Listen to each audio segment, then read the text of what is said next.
The New York Knicks defeat the San Antonio Spurs in Victor Wembanyama's debut at MSG, 126-105. And we got to talk to Brian Fonseca about this game. Brian, how you doing, man?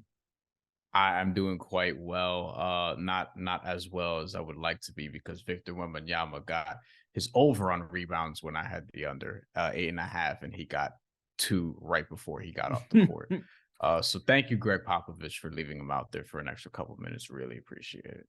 So let's start there with Wembanyama's debut at MSG. He talked about it before the game. We heard the quote, wasn't as big as I thought it was. And it's not a big place, but it is the Mecca. Everyone talks about playing their first game ever at MSG, the bright lights. So what did you make of Wembanyama's debut at MSG and how the Knicks were able to handle him tonight?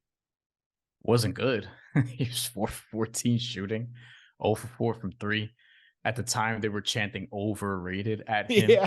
When he was at the free throw line, he was 1 for 9 and sort of responded, I guess, in kind after that, but didn't have a great game. Was more active on the glass, as I mentioned earlier, than I expected because I had his under and he got the slight over. But I thought that, he's a rookie. There are going to be some games like this. I thought this going into the season that there are going to be some nights where he's going to have 14-9, 12-8, 12-5, 11-4. Like it happens sometimes, right? And then eventually, at some point, you'll get the 38. You'll Yeah. get the 10, 12 rebounds or whatever the case may be. He's a rookie, still growing into his body. I think he's going to be great as long as he's healthy. I have questions about whether or not he'll be healthy sustainably throughout his career. That's a different discussion. But Right. as far as what the Knicks did to him tonight, I think Mitchell Robinson said it like he wanted to guard him, kind of like he guarded Kristaps Porzingis, and he kind of knew how to handle this challenge. I thought Mitchell Robinson defensively really answered the bell and also was a terror on the glass. Yeah, Mitchell Robinson finished with 12 rebounds, 8 points, which is more than what he usually finishes on the offensive. But the other part about this, besides defending Wembanyama, is the Knicks' big three of Brunson, Randle, and Barrett. All three of them going over 20 plus points.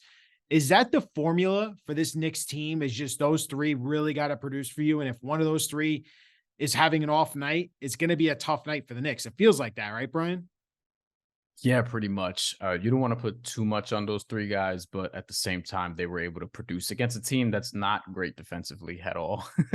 Like Victor Wembanyama projects as somebody who's going to be a Defensive Player of the Year candidate at the peak of his powers, and some people think even before he gets to that level. But the Knicks did what they do in terms of that three-headed monster offensively. RJ Barrett recently came back from injury. I thought that he was great tonight. He was also effective when he came back.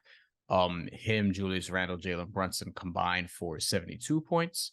So that is quality work from the three of them. And, they were able to just find the pressure points of the Spurs defense and really expose what they do and don't do defensively. That's going to be a team that's defensively challenged all season long. And ultimately, I thought the Knicks did well in handling their business and protecting their home court, because I do think that one of the hallmarks of this season for them is, can they actually be a better home team than they were last year? Because they were great on the road last year from what Yeah. we remember, but Yeah. at home, they kind of struggled sometimes and would lose some of these type of games occasionally. So I think winning at home is going to be big for them, and they did that tonight.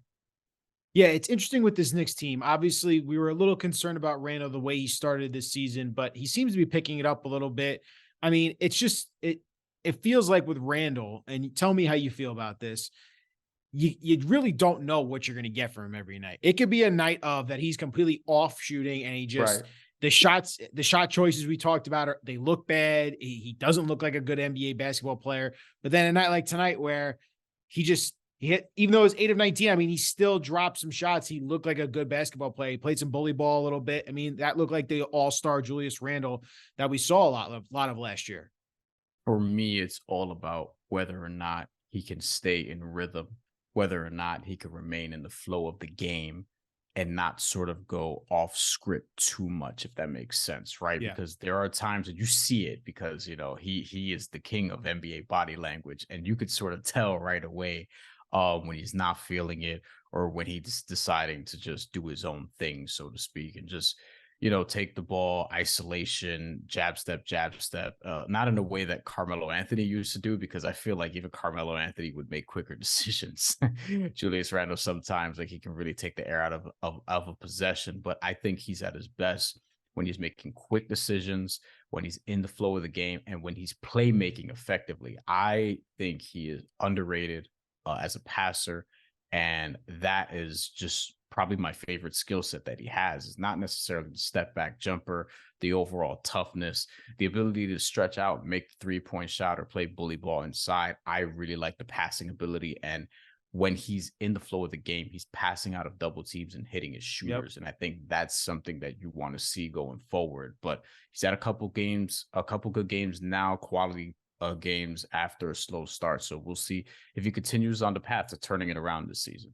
Yeah, and getting RJ Barrett clearly has helped them these last 2 games, and he's been an impact on the team both in scoring and it looks like it's a better rotation. It looks like a better quality product that the Knicks can put out there. Next up for the Knicks, they play the Hornets on Sunday, 12 o'clock. But getting to 4-4, like you said, defending home court. And Brian, we appreciate you just breaking down Wemby's debut at MSG and the Knicks getting another win, man. Thank you for having me. Anytime.